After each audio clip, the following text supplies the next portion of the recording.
Good morning, everyone. It's Joker, and today we are back with another slime video.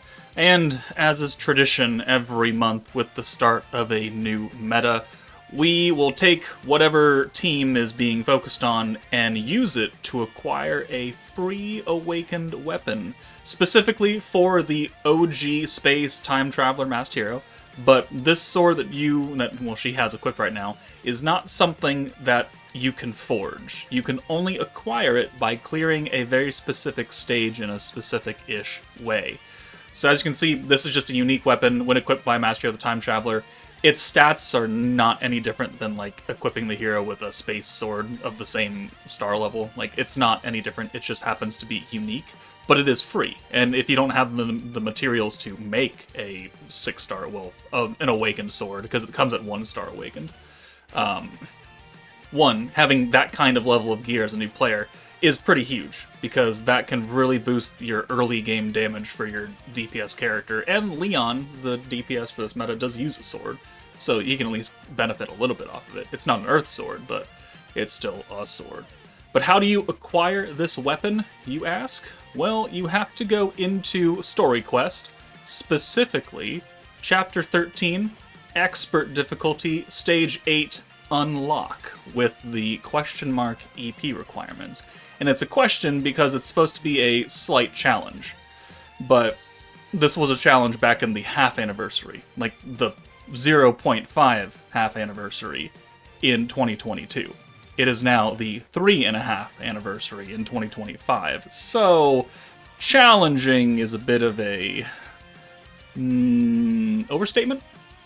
But what happens here is that you will first fight Hinata, who is not difficult at all, 67,000 KHP. She does nerf your entire front line by quite a bit, but she is not the challenge.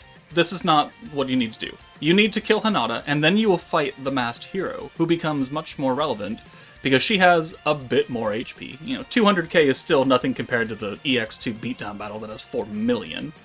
But what she does have is ultimate resistance against everything, and then she gives herself a literal butt ton of buffs and an immediate ult gauge, which means that if you do not kill her after her first turn of appearance, she will nuke your entire front line, and then you're pretty much done for.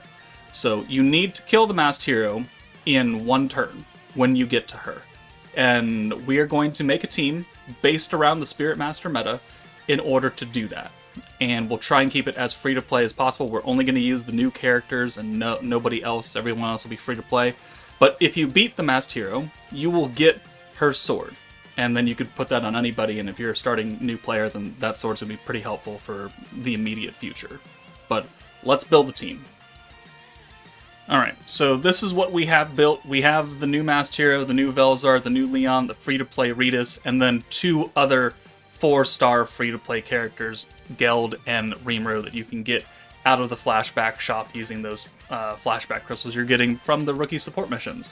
But the important thing to note is that this is a stacking team, which means we need to, 1, get an ult for Leon, which with the hero is not difficult. You just have to wait a few turns. But also we need to have some points to use the 2 big-time 90-point buffs here. And what that means is that the Hinata, she's not very strong. Even if your front line gets nerfed, she does not have that much HP. So we have to modify our setup so that nobody except our nuking character Leon actually has weapons on. Because we want to keep Hinata alive as long as possible. And since the hero is stacking magic attack and physical attack on everybody, it means that eventually even these 3 without gear are going to hit a bit harder than what I want them to. So we have to be very strategic with how we are going to play this, because we need to have at least 180 points, which is at least a couple of turns of stacking, plus we need to have the ult, and we need to keep Hinata alive as much as possible, so that when we go into the Masked Hero stage of the fight, we can just immediately use both buffs and nuke with Leon, and that should be good, because 200k HP is still not that much to deal with. Okay, a download, sure, why not? But you'll see that as soon as we enter the fight, Hinata will put those nerfs on, which will help keep her alive longer. It's good. That's why we keep Leon and Velzar in the back, so they do not get that nerf, because I don't want them nerfed when they're supposed to be the one doing damage. So here, and immediate boom right there. Nope, you're getting down. Sorry. Cat's trying to jump on the chair. And this, you know what, actually isn't a terrible hand. Let's do this.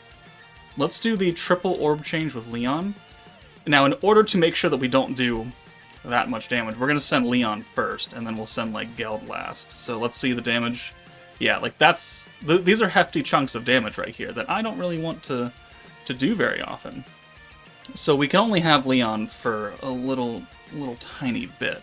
And we're just going to have to make do with maybe some free stacks of the Masked Hero and just leave him up front for a couple of turns and not send any orbs for him. That way he could just passively get that free 50% alt gauge every so often. But let's do this. So 1, and now we're doing more damage. At turn, I think 5 or 6, Hinata starts to give herself some extra resistance, which does keep her alive a little longer. Okay, so there's an alt, so that's cool. And then let's get another alt. Or let's get another 50%. We just need 180 points. Because the stun strike from Velzard isn't going to do anything. The resistance down from the frostbite effect, like maybe. But at minimum, we need 180 points to use both these buffs. So we need to get to that point first off. So let's do the spirit changing orbs. Let's do the alt swap. Actually, that's another blue orb incoming. So let's just bring you in here, and then we can send this full hand. We'll get a little bit extra gauge for this, and then... oh, that's a lot of damage. Oh, see? Okay, so we have 175 points. Okay. We don't have the EX ult, though. That's the problem. So I guess we're just going to see if this works or not. So after you kill Hinata, you'll see Secret Hidden Episode 3, and then the Masked Hero will waltz in, and then, you know, normally, ideally, we would have an EX ult here. And then there's all the buffs, there's the ult. So if you let her live this turn, she will kill you. But you can see we're 2 points. 2 points off of Velzard's buff. So we only have, what, like 3 stacks of the hero now, and just a normal ult, so we're not going to be using half of the skill from Leon, because he doesn't have an EX ult. So let's just see what happens here when we use this. I very much doubt that he's going to do 200,000 damage, but let's just see. Also, the hero has Super Guard, which means your normal orbs aren't going to do anything. But, yeah, 100k. Okay, he did half. If we had just those 2 extra points, we would have killed. Okay, well, that's good to know. And then there's the full team wipe in case you didn't kill her. And then your backline comes in, and, I mean, maybe Velzard can do it? Sure, you know what, let's try it out. I mean, she doesn't have the defenses anymore. We can get another stack here.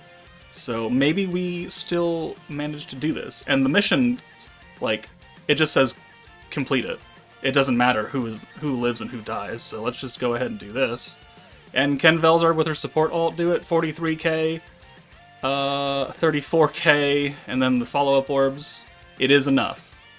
Okay, so I mean, you could go about it like that if you really, really wanted to.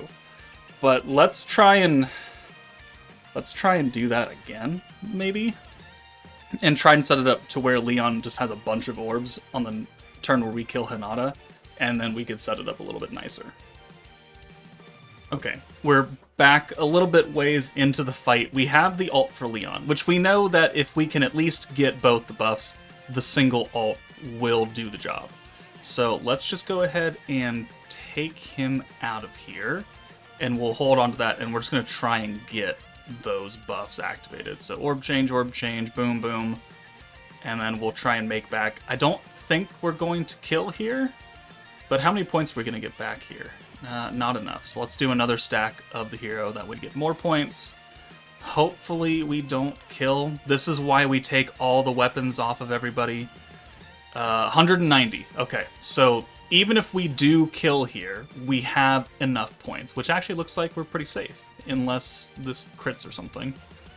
Oh no, she guarded it. Even better. Okay, we can get one more turn out of it, which, in case you needed it, is there's the element resistance right there. So now she's a little bit more tanky, but she's also like 100 points away from death. So we can get another 2 stacks in if we just do this. And even, actually, we can do this. And alt swap. Triple orb change.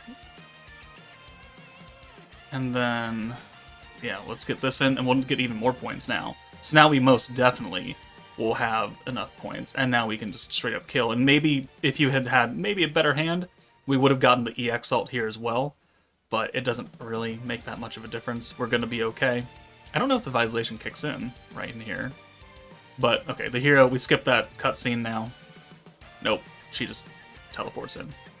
Okay, well, we have enough. That's the most important thing, is that you just have to maybe wait and set it up until you have the 180 points, and then you just go ahead and nuke. You don't even need the EX ult, which is great, because this goes to show how old this stage is, but buff, and hey, the debuffs, I guess. We could do another 2 stacks of the Masked Hero, but it's very unnecessary, so let's just go ahead and send this, and we do 331. And remember, she only has like 200k HP, so very, very doable. It is a little bit trickier because the hero is stacking on everybody, but on the plus side, she is giving alt gauge to people. And in case you're a lot weaker than what my units have, gear-wise or dupe-wise, the heal might actually keep you in the fight longer and make sure that you really don't die, at least for the Hinata part of the fight.